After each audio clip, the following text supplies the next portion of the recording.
हाँ सर।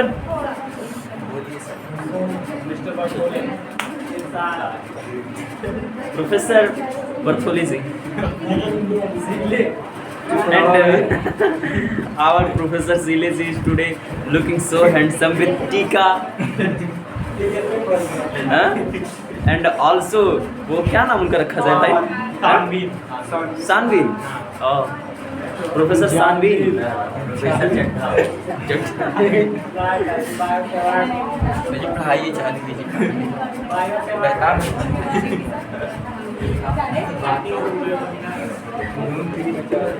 चलिए, क्या तांडव मचा रहे थे हम लोग? एम्पियर का परिपथी नियम, वृत्ताकार और अनंत लंबाई, ये दो कंटेंट हुआ था। ठीक है, तो बोलो सच्चे दरबार की जय। माता रानी के पंडाल में आओ शुरू करते हैं।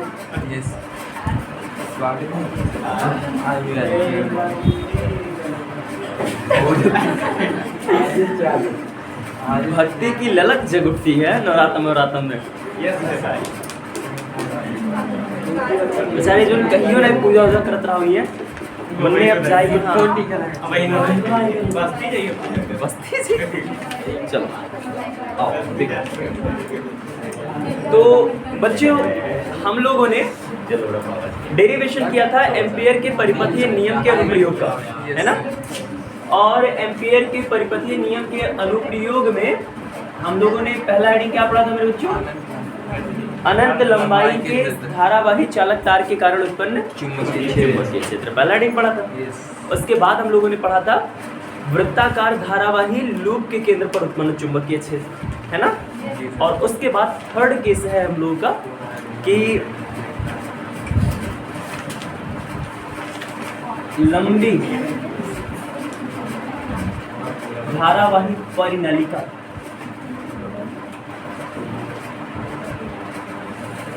धारावाही परिनालिका नालिका के भीतर उत्पन्न चुंबकीय क्षेत्र।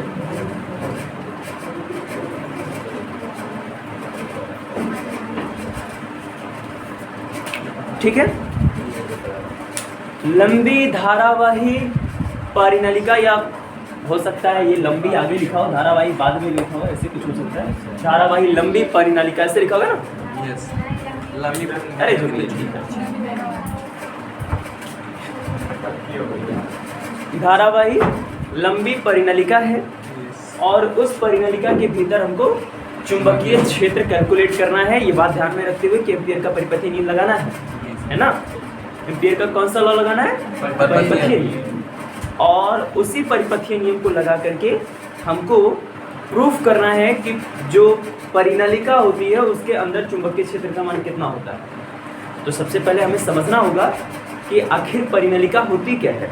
ठीक है, चलो देखो, सबसे पहले हम समझ लेते हैं परिनलिका के बारे में कि परिनलिका क्या बला है। देखो परिनलिका को,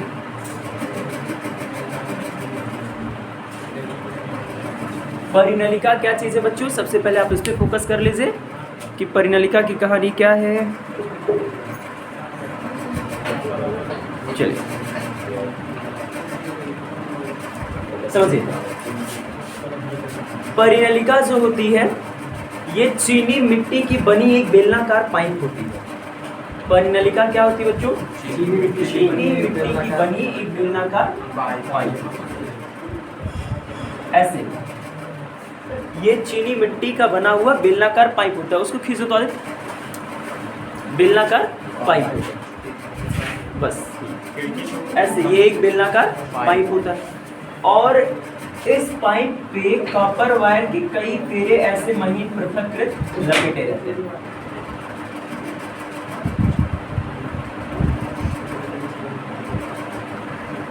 ये समझ में है? इसे हम लोग कहते हैं बेलनाकार लंबी परिनलिका। ठीक है, तो परिनलिका क्या होती है बच्चों? परिनलिका चीनी मिट्टी का बना एक बेलन का पाइप होता है। समझ में आया?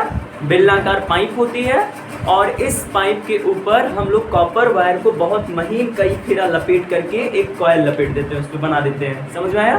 तो ऐसी संरचना में हमारी परिनालिका बनती है। क्या बनती है बच्चों? तो परिनालिका क्या होता है, समझ में आया? परिनालिका क्या होता है बच्चों? चीनी मिट्टी। चीनी मिट्टी का नॉर्मल मतलब जैसे जिससे कप वो बनता है या फिर जिससे आपका हीटर का वो फ्रेम बनता है गीजर का, है ना? तो ये चीनी मिट्टी होती है। तो चीनी मिट्टी को लेकर के हम लोग एक बेलनाकार पाइप बना देते हैं। चीनी मिट्टी को लेकर के क्या बनाते हैं? बेलनाकार पाइप। और उस बेलनाकार पाइप के ऊपर कॉपर तार को कई फेरा लपेट देते हैं, जैसे संरचना में देख रहे हो। तो इससे क्या बन जाती है?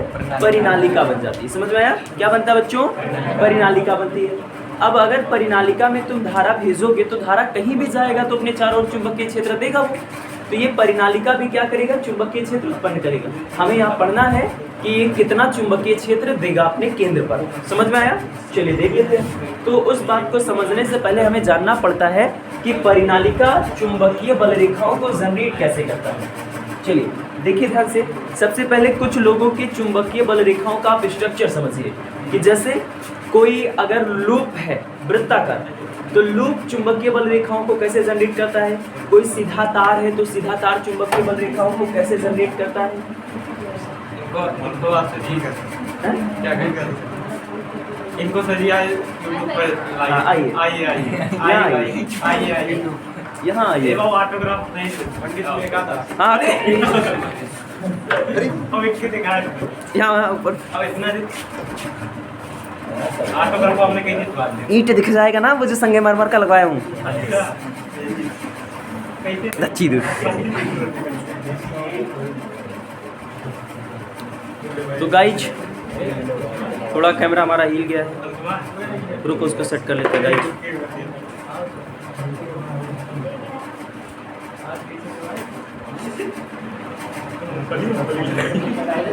कौन मूंगफली लाया है? सब खाली करो एकदम, उसका छुरा हो रहा। चलो हाँ guys, come back on the topic. हाँ तो मैं ये बता रहा था आप लोग को कि कोई जो लूप होता है या कोई सीधा धारावाही चालक तार होता है, इसकी चुंबकीय बल रेखाएं कैसी होती हैं। तो चलिए सबसे पहले हम उसको समझते हैं। देखिए मैंने कल परसों शायद बताया भी था कि अगर कोई सीधा तार रहता है, ठीक है, तो सीधे तार में धारा भेजने पर चुंबकीय बल रेखाएं एक संकेंद्रीय वृत्तों के रूप में निकलती है। जैसे मैं आज संरचना में बना रहा हूँ, समझ में आ रहा है? ये चुंबकीय बल रेखा है जो एक संकेंद्रीय का मतलब होता है एक ही केंद्र पर कई सारे सर्कल। समझ में आया? ढेर सारे वृत्त हों और ढेर सारे वृत्तों का केंद्र अगर एक ही होता है तो इसे हम लोग कहते हैं संकेंद्रीय। समझ में आया? तो अगर सीधा तार है तो सीधा तार जो चुंबकीय क्षेत्र जनरेट करता है वो संकेंद्रीय वृत्तों के रूप में करता है। समझ में आया? अगर कोई लूप रहे मेरे बच्चों, क्या रहे और अगर वो वृत्ताकार लूप है, जैसे एक लूप हो गया, तो लूप जो होता है ये अपनी चुंबकीय बल रेखाओं को ऐसे ड्रॉ करता है। साइड में मैं यहाँ पे शो कर रहा हूँ, पूरे हिस्से पे वो ऐसे ही करते हैं, ऐसे वो सब उधर जाएगा इधर आएगा। समझ गया? अब मैं पूरा नहीं बना लूँ,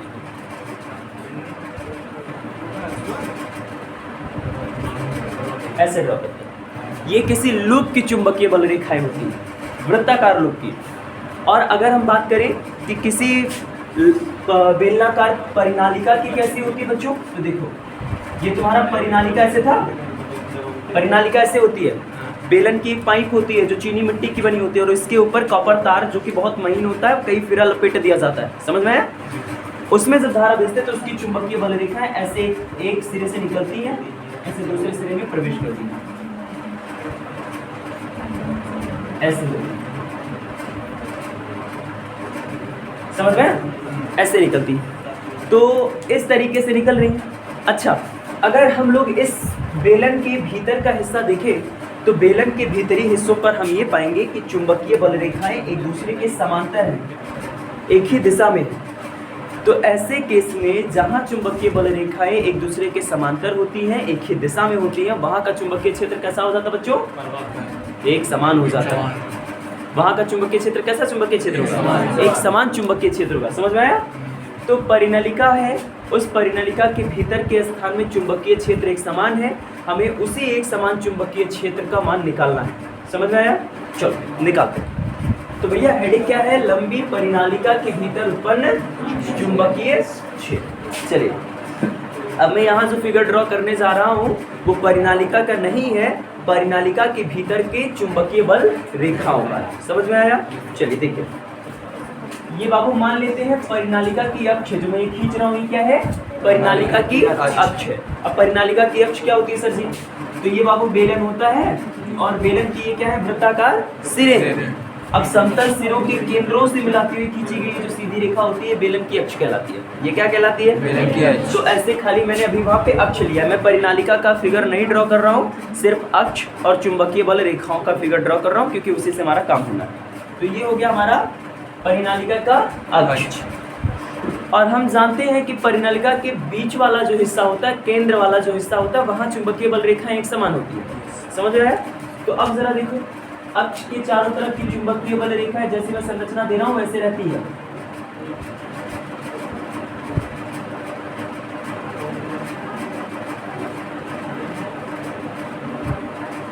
ठीक है, ये चुंबकीय बल रेखाएं हैं परिनलिका के भीतर की।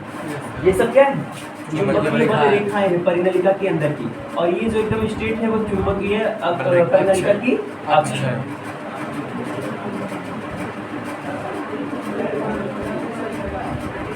और ये चुंबकीय क्षेत्र के डायरेक्शन को रिप्रेजेंट कर रहे हैं।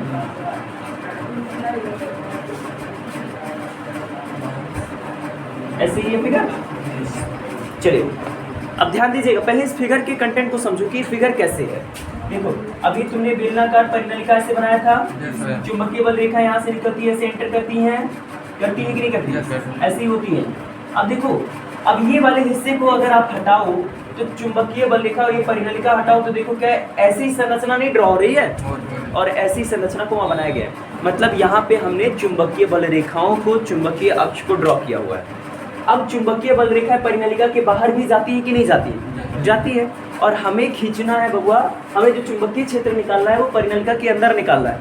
और परिनलिका के अंदर कहाँ निकालने जा रहे हैं अभी हम लोग परिनलिका के सेंटर पर निकालने जा रहे हैं। वहाँ क्यों निकाल रहे हैं सर जी? वहाँ हम इस नाते निकाल रहे हैं क्योंकि वहाँ चुंबकीय बल रेखाएं एक ही दिशा में है, एक दूसरे के समांतर है, तो वहाँ का चुंबकीय क्षेत्र एक समान है। समझ में आया? तो चलिए, अच्छा किस नियम के तहत निकालेंगे बाबू? एम्पियर। और एम्पियर का परिपथीय नियम किस पर लागू होता है? बंद पथ पर लागू होता है। इसका मतलब ये है कि हमें यहाँ एक बंद पथ खींचना पड़ेगा। समझ आया? तो हम क्या करते हैं कि इसी अक्ष पर एक बंद पथ की कल्पना कर लेते हैं, जो कि मैं ड्रॉ कर रहा हूँ। ए बी सी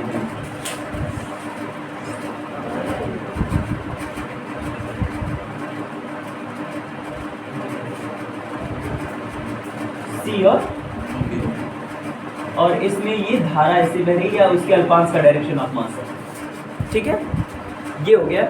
ये हमने एक बंद पथ खींच लिया है। ये मैंने क्या किया है? बंद पथ खींच लिया है। बंद पथ क्यों खींचा जाता है? ताकि धारा को घेरे, क्योंकि घेरी हुई धारा का ही μ0 गुना शो करना पड़ता है उत्पन्न चुंबकीय क्षेत्र का रेखीय समाकलन करने के लिए। अब देखो बाबू, मैं उसका पूरा एकदम ओरिजिनल फिगर बना दे रहा हूँ। यहाँ पे परिनलिका है नहीं तो बात ज़्यादा समझ पा नहीं रहे हम लोग। देखो ये परिनालिका हो गई और इसकी चुंबकीय बल रेखाएं, ये क्या है? इसकी चुंबकीय बल रेखा है और ये उसकी अक्ष है। समझ में? और यहाँ पे तुमने ऐसे एक आयत खींच दिया। आयत क्या कर रहा है? आयत कुछ फेरों के तार को कवर कर रहा है, घेर रहा है। वो क्यों घेर रहा है? ताकि हम लोग एम्पियर का परिपथीय नियम लगा सके। समझ में आया? तो हमने क्या किया है? एक बंद पथ ABCD खींच दिया। अब जरा आगे देखिए आप लोग। अब इसके बाद बंद पथ आ गया हमारे पास। हम मान लेते हैं परिनलिका में एकांक लंबाई में या इसमें स्मॉल n फेरे। हम मान लेते हैं कि इस परिनलिका में एकांक लंबाई में कितने फेरे? स्मॉल n फेरे। समझ में आया? और परिनलिका में कितनी धारा बह रही है? मान लेते हैं I एम्पियर की धारा बह रही है। हमारी परिनलिका में जो वायर था कॉपर वाला, उसमें कितनी धारा भेज रहे हैं? I एम्पियर की धारा भेज रहे हैं। और कॉपर वायर में कितने फेरे हैं एकांक लंबाई में बच्चों? n फेरे, स्मॉल n फेरे, ऐसा हम मान लेते हैं। तो बाबू इस बंद पथ पर एम्पियर का नियम क्या कहेगा? एम्पियर का नियम ये कहेगा कि जो वहाँ चुंबकीय क्षेत्र उत्पन्न होता है, ये चुंबकीय क्षेत्र का अगर हम रेखीय समाकलन करेंगे तो रेखीय समाकलन का मान vector B dot vector D L बराबर म्यू 0 इंटू आई। ये एम्पियर का परिपथीय नियम कहता है। ठीक है, तो इस बंद पथ पर हमने क्या किया? एम्पियर का परिपथीय नियम लगा दिया। अब हमें जो बंद पथ लिया है हमने, उस बंद पथ की सीमा के अंदर उत्पन्न चुंबकीय क्षेत्र का रेखीय समाकलन करना पड़ेगा ना। ठीक, जहां आई क्या होता है यहाँ इस समीकरण में? जहां आई पथ द्वारा घिरी नेट धारा है कि नहीं है ना? कोई डाउट इसमें? आई क्या है? इसी पथ में जितना धारा घेर रखा है वो धारा है। समझ में आया? अब चलो देखो ध्यान से बाबू, अब तुमको चुंबकीय क्षेत्र का रेखीय समाकलन करना पड़ेगा। मान लिया कि इस स्थानों पर चुंबकीय क्षेत्र का मान वेक्टर बी। चलो, तो अब उसका जरा रेखीय समाकलन करो। तो भैया आयताकार पथ के लिए देखो, आयताकार पथ के लिए, आयताकार पथ के लिए जो चुंबकीय क्षेत्र उत्पन्न हो रहा है उसका क्या करने जा रहे हैं? रेखीय समाकलन करने जा रहे हैं। क्यों रेखीय समाकलन करने जा रहे हैं? क्योंकि एम्पियर का परिपथीय नियम लगा रहे हो। समझ में आया? चलो, तो भैया रेखीय समाकलन करोगे तो रेखीय समाकलन का रूप ऐसे ही तो होता है, ऐसे होता है। हाँ, होता है कि नहीं होता? होता है। क्या एक बात बताइए, आयत की चार भुजाएं दिख रही हैं कि नहीं दिख रही? और ध्यान देना मेरी बात पर, चुंबकीय बल रेखाएं इन स्थानों पर इधर जा रही हैं। जहां तुम्हारा आयताकार पथ है, सिर्फ वहीं की चुंबकीय बल रेखाओं पर फोकस करना है, उनके पीछे या उनके आगे का नहीं। अब यहाँ तक की चुंबकीय बल रेखाएं लगभग समांतर है, तो वहां हम मानेंगे कि चुंबकीय क्षेत्र एक समान है, और होता भी है। परिनलिका जितनी ज्यादा लंबी होती है, यहाँ का क्षेत्र उतना ज्यादा एक समान बनता है। ठीक है, अब मान के चल रहे हैं कि इन हिस्सों में चुंबकीय क्षेत्र का मान कैसा है? एक समान है। तो सभी चुंबकीय बल रेखाएं एक ही डायरेक्शन में जाएंगी। जाएंगी। तो यहाँ की चुंबकीय बल रेखाएं सब इधर आ रही है कि नहीं आ रही है? ध्यान देना। अब अगर इस भुजा पर तुम कोई अल्पांश लेते हो तो अल्पांश इधर, चुंबकीय क्षेत्र की दिशा इधर। क्या डिग्री कोड? 0 डिग्री। अगर मैं इस भुजा पर अल्पांश लेता हूँ तो चुंबकीय क्षेत्र की दिशा इधर, अल्पांश उधर। क्या डिग्री कोड? अगर मैं अल्पांश लेता हूँ तो चुंबकीय क्षेत्र इधर, आपका अल्पांश उधर। 180।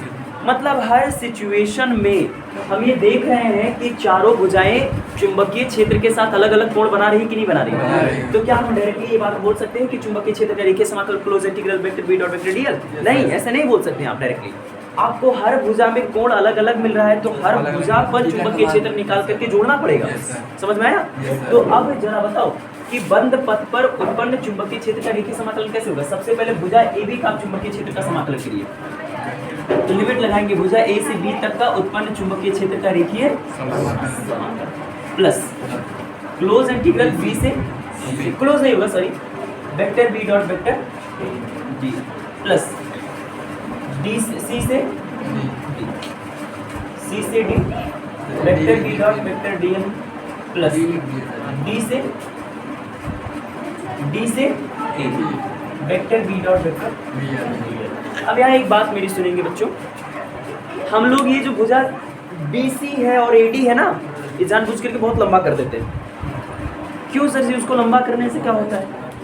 जानबूझ करके हम भुजा BC तथा AD को लंबा इसलिए करते हैं ताकि यहाँ का जो चुंबकीय क्षेत्र हो ये भुजा CD पर ना पड़े। क्यों सर? भुजा CD पर अगर चुंबकीय क्षेत्र पड़ जाएगा तो क्या दिक्कत होगी? क्योंकि भुजा CD जो होती है ये परिनलिका के बाहर पड़ जाती है।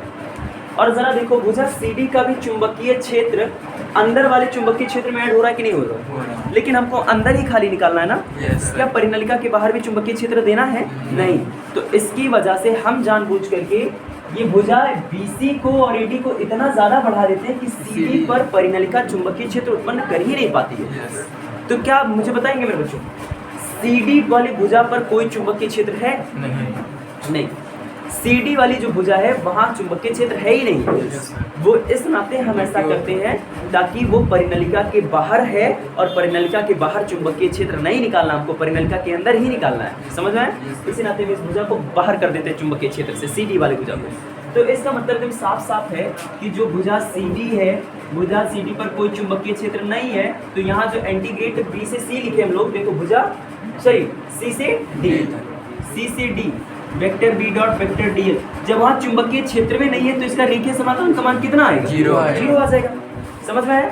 क्योंकि वहाँ कोई चुंबकीय क्षेत्र है ही नहीं। अब ध्यान दीजिएगा मेरे सेंटेंस पे, देखो यहाँ मैंने क्या किया, यहाँ मैंने अपने चुंबकीय क्षेत्र का रेखीय समाकलन कर रहा हूँ। तो मैंने देखा कि रेखीय समाकलन तो ठीक है, लेकिन हर एक भुजा जो बंद पथ बना रही है वो अलग अलग कोणों पर है। तो हमें क्या करना पड़ेगा, अलग अलग कोणों पर जा करके उनका चुंबकीय क्षेत्र निकालना पड़ेगा। तो ठीक है, मैंने सबसे पहले भुजा AB का चुंबकीय क्षेत्र निकाला, उसका समाकलन किया, भुजा BC का निकाला, भुजा CD का निकाला, भुजा DA का निकाला। चारों भुजाओं का चुंबकीय क्षेत्र निकाल करके अगर मैं जोड़ दूंगा तो क्या वो बंद पथ के चुंबकीय क्षेत्र के रेखीय समाकलन के बराबर नहीं हो जाएगा? हो जाएगा। तो मैंने वही काम कर दिया, लेकिन मैंने देखा कि भुजा CD चुंबकीय क्षेत्र में है ही नहीं है, तो उसका चुंबकीय क्षेत्र कितना हो जाएगा? जीरो हो जाएगा। और जरा इसके साथ और देखिए, तथा ध्यान दीजिएगा मेरी बात को, इंटीग्रेट भुजा B से C vector B dot vector DL बराबर इंटीग्रेट D से A vector B dot vector DL बराबर 0। अब सर जी ये क्यों जीरो हो जाएंगे, इनका मान क्यों जीरो हो जाएगा? क्योंकि बाबू लोग जरा देखो, BC और AD चुंबकीय क्षेत्र के लंबवत है कि नहीं? और अगर ये लंबवत है तो B और DL के बीच का कोण कितना? 90 डिग्री। और अगर ये 90 डिग्री हो जाएंगे तो जरा देखो, मैं एक छोटा सॉल्व कर रहा हूँ, है ना, ये देखो DA BDL cos 0 डिग्री, तो cos 0 डिग्री का मान 90 डिग्री, और cos 90 डिग्री का मान 0। तो ये पूरा मिला करके कितना चुंबकीय क्षेत्र होगा? 0। इसका मतलब ये है कि जो हमने चार अलग अलग भुजाओं का चुंबकीय क्षेत्र निकाल करके हमने ऐड किया, वो चुंबकीय क्षेत्र में से तीन भुजा का चुंबकीय क्षेत्र कितना है? 0। दो भुजा का चुंबकीय क्षेत्र इस नाते 0 हो गया है क्योंकि उनकी लंबाइयाँ, उनकी भुजाएं चुंबकीय क्षेत्र के साथ लंबवत है, और एक भुजा का चुंबकीय क्षेत्र इस नाते 0 हो गया है क्योंकि वो चुंबकीय क्षेत्र के बाहर था। यानी कुल मिला करके यहाँ पे भुजा C से D मतलब यहाँ, भुजा B से C मतलब ये, भुजा D से मतलब ये तीनों लोगों का चुंबकीय क्षेत्र 0। और अगर मेरे बच्चों चुंबकीय क्षेत्र का मान 0 हो जाएगा, अतः close integrate vector B dot vector DL बराबर क्या बचेगा? खाली A से B vector B dot vector DL plus 0 plus इनका मान 0 है। देखो C से D vector B dot vector DL बराबर 0, B से C vector B dot vector DL बराबर, D से A वेक्टर B बराबर vector B dot vector DL बराबर 0। इन तीन लोगों का चुंबकीय क्षेत्र 0 है। समझ में आया? अब जरा देखिए, तो अगर 0 इसमें ऐड करेंगे तो कोई फर्क पड़ेगा नहीं। ठीक है, अब देखो integrate B DL vector B dot vector बराबर, अब यहाँ ध्यान देना बाबू, इसको आप लिखेंगे A से D and B DL cos 0 degree. यहाँ सर cos 0 डिग्री क्यों लिख रहे हैं? क्योंकि भुजा AB चुंबकीय क्षेत्र की दिशा में है, समांतर है, तो बीच का कोण 0 डिग्री ही बनेगा। समझ में आया? तो ये हो जाएगा close integrate vector B dot vector DL बराबर यहाँ से, अच्छा चुंबकीय क्षेत्र का मान इतने हिस्से में एक समान है कि नहीं? और अगर चुंबकीय क्षेत्र का मान उतने हिस्सों में एक समान है तो ये हो जाएगा बाबू B कांस्टेंट, बाहर आएगा कि नहीं आएगा? आएगा, हर हालत में आएगा। और ये हो जाएगा A से B cos 0 डिग्री का मान 1 गुणे DL हो जाएगा।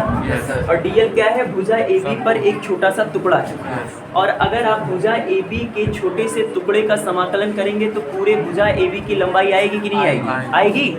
और यदि मैं मान लूं, माना भुजा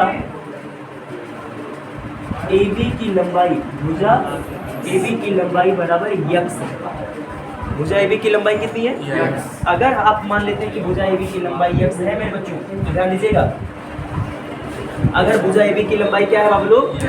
तब जरा देखो, close integrate vector B dot vector DL बराबर, D कांस्टेंट था, बाहर रखेंगे, एंड देखो यहाँ पे 1 इंटू DL का अगर समाकलन करेंगे और लिमिट लगा करके A से B तक का, तो बाबू A से B की पूरी लंबाई आएगी, यानी उसके जवाब कितना आएगा? यस। अब ध्यान दीजिएगा, यहाँ पे कैसे मैं ये बात कह रहा हूँ, क्योंकि इंटीग्रेट A से B 1 इंटू DL बराबर भुजा AB की लंबाई, AB की लंबाई, समझ आया? ठीक है, कोई दिक्कत इतना समझने में? ठीक है। अब एक बात बताओ, यहाँ ध्यान दो, इसका मान कितना है? म्यू जीरो आई इसका मान म्यू जीरो आई है ना? Yes, sir. तो म्यू जीरो आई बराबर हो जाएगा। ठीक, अब एक बात बताओ, यक्स क्या है बाबू? लंबाई हो जाए उसकी लंबाई है ना? यस ठीक, यहाँ ध्यान देना मेरी बात। अगर हम मान लें कि एकांक फेरे में कितना में? एकांत फेरे में एकांक मतलब एक फेरे में, एकांक सॉरी उसको लिखो एक फेरे में। एक फेरे में धारा आई जीरो हो, जैसे कई सारा फेरा होगा ना, जी और कुल फेरों का मिलाकर के धारा आई है। यस सर कुल फेरों का मिलाकर के धारा कितना है? आई है। लेकिन किसी एक फेरे में कितना है? आई जीरो। अगर किसी एक फेरे में धारा कितना हो? आई जीरो हो, तो लाला पहले ये पता कर लो कि भुजा AB में कै फेरा आ रहा है। तो एक बात बताओ, एकांक लंबाई में कितना फेरा था? यन। तो यक्स लंबाई में यन यक्स। ध्यान देना मेरी बात पर। देखो, क्योंकि एकांक लंबाई में स्मॉल यन फेरे हैं, स्मॉल यन फेरे हैं, तब यक्स लंबाई में फेरे बराबर कितना? ये बात समझ में आया कि नहीं आया? आया? ठीक, जैसे मेरी बात को समझो, मैं क्या कहना चाह रहा हूँ। पहले तो बताओ, यहाँ तक किसी को समझने में दिक्कत? सीधा सीधा क्या किया गया, तुमने एक बंद पथ खींचा, उस बंद पथ में उत्पन्न चुंबकीय क्षेत्र का रेखीय समाकलन किया।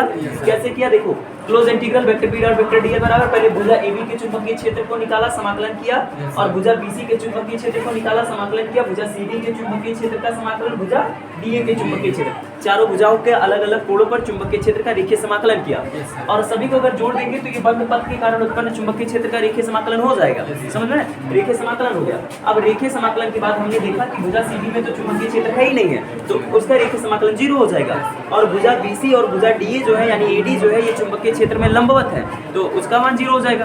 तो इस प्रकार से यहाँ पे close integral vector B dot vector DL बराबर भुजा A से B तक का, और vector B dot vector DL, vector B dot vector DL बराबर बी डीएल cos 0 डिग्री। यहाँ 0 डिग्री क्यों है? क्योंकि भुजा AB चुंबकीय क्षेत्र के समांतर है। समझ आया?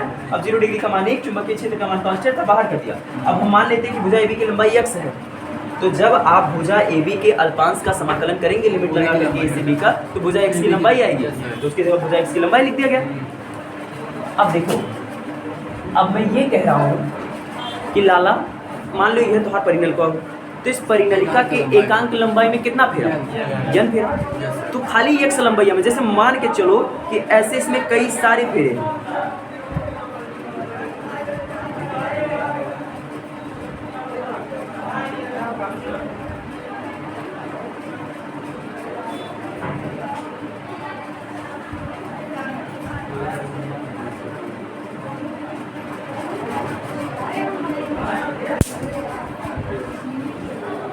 कालियो खिंचा तो गया चीज़। अरे प्रोफेसर बैठो ले, देखो कई सारे फेरे हैं कि नहीं है ना?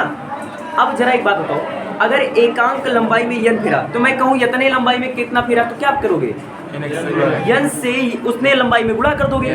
तो बाबू वही चीज, अगर एकांक लंबाई में यन फेरा है तो यक्स लंबाई में कितना? यानी यक्स। और मैं कह रहा हूँ यदि एक फेरे में, किसमें? एक फेरे में धारा I0 हो, धारा I0, तब यक्स फेरों में कितनी धारा? यक्स फेरों में धारा I बराबर यन यक्स I0। बाबू हमार ये खाली एक फेरा में धारा कितना? I0। तो इतने फेरे में धारा कितना हो जाएगा? जितना फेरा रहेगा उस फेरे का धारा में गुणा करना पड़ेगा। समझ आया? तो अगर एक फेरे में धारा I0 है तो यक्स फेरों में धारा कितना हो जाएगा? X I0। अब इस I के जगह पे इसको जरा रखो, अतः म्यू जीरो I के स्थान पे यक्स बराबर यक्स से यक्स, बी बराबर म्यू जीरो I0। ये हो गया आपके परिनलिका के केंद्र पर उत्पन्न चुंबकीय क्षेत्र, न्यूटन प्रति मीटर। देखिए इसको, कोई डाउट रह जाए तो जरा बताइए हमको।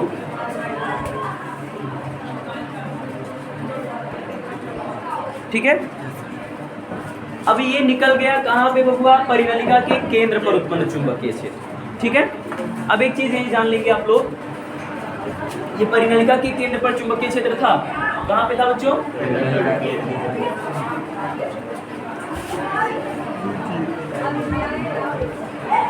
चलिए ध्यान दीजिए। अब परिनलिका के केंद्र पर कितना चुंबकीय क्षेत्र आता है, परिनलिका के केंद्र पर उत्पन्न चुंबकीय क्षेत्र B बराबर μ0 n I से, समझ में आया, μ0 n I से। ये आता है आपका परिनलिका के केंद्र पर उत्पन्न चुंबकीय क्षेत्र। तो परिनलिका के सिरों पर चुंबकीय क्षेत्र कितना होता है बच्चों, तो परिनलिका के सिरों पर जो चुंबकीय क्षेत्र होता है वो परिनलिका के केंद्र पर उत्पन्न चुंबकीय क्षेत्र का आधा होता है। कितना होता है बच्चों, आधा होता है। और अब जरा देखिए, अतः परिनालिका के सिरों पर उत्पन्न चुंबकीय क्षेत्र, तो परिनलिका के सिरों पर चुंबकीय क्षेत्र को हम लोग BE से रिप्रेजेंट करते हैं। किससे रिप्रेजेंट करते हैं, BE का मान जो होता है वो B के आधे के बराबर है। तो BE बराबर B का मान μ0 n I0 बटे, ये परिनलिका के सिरों पर चुंबकीय क्षेत्र होता है। समझ में आया, ठीक। तो ये रहा आपका मामला परिनलिका का, समझ में आ गया। इसको एक बार घर पे पढ़ लीजिएगा, या भी समझ में आने में कोई बात डाउट में रह गई हो तो पूछ लीजिए।